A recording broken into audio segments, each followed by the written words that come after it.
இன்னைக்கு காலையில எழுந்ததுமே தம்பிங்களுக்கு பிரேக்ஃபாஸ்ட்டுக்கு சிம்பிளா மேகி ரெடி பண்ணி சாப்பாடு ஊட்டி விட்டுட்டேன். ஊட்டி விட்டுட்டு இன்னைக்கு ஹேர் வாஷ் பண்ணலாமேன்னு சொல்லிட்டு தலைக்கு நல்லா ஆயில் அப்ளை பண்ணிட்டு ஒரு 10 மினிட்ஸ் விட்டுட்டு ஹேர் வாஷ் பண்ணிட்டேன். ஹேர் வாஷ் பண்ணிட்டு வந்ததும் ஹேர்ல ஒரு கிளட்ச் போட்டு விட்டுட்டு சிம்பிளா ரெடி ஆகி சமைக்க வந்தாச்சு.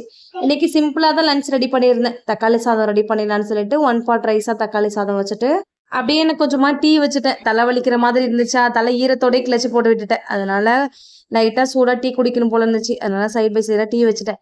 இன்னைக்கு என் குழந்தைங்க ரொம்ப எனக்கு ஹெல்ப் பண்ணாங்க. கவுரு டாப்பில் உள்ள பாக்ஸ் எல்லாம் கீழே எடுத்து வச்சுட்டு அழகாக தொடச்சி க்ளீன் பண்ணி விட்டுட்டு மறுபடியும் எந்தெந்த இடத்துல எந்தெந்த பாக்ஸ் இருந்துச்சோ அதே மாதிரி கரெக்டாக கவனமாக அழகாக அடுக்கி வச்சுட்டாங்க. எனக்கு ரொம்ப ப்ரௌடாக இருந்துச்சு.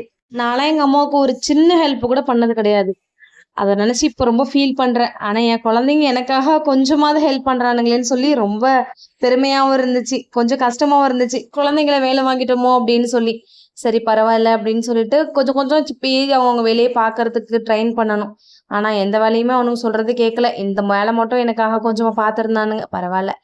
அப்படியே தக்காளி சாதம் செமையாக வந்துருந்துச்சு. எல்லாமே ரெடி பண்ணி மதியம் லஞ்சு சூப்பராக சாப்பிட்டாச்சு. பிடிச்சதை லைக் பண்ணுங்கள், மறக்காம நம்ம சேனலை சப்ஸ்கிரைப் பண்ணி சப்போர்ட் பண்ணுங்கள். தேங்க்யூ.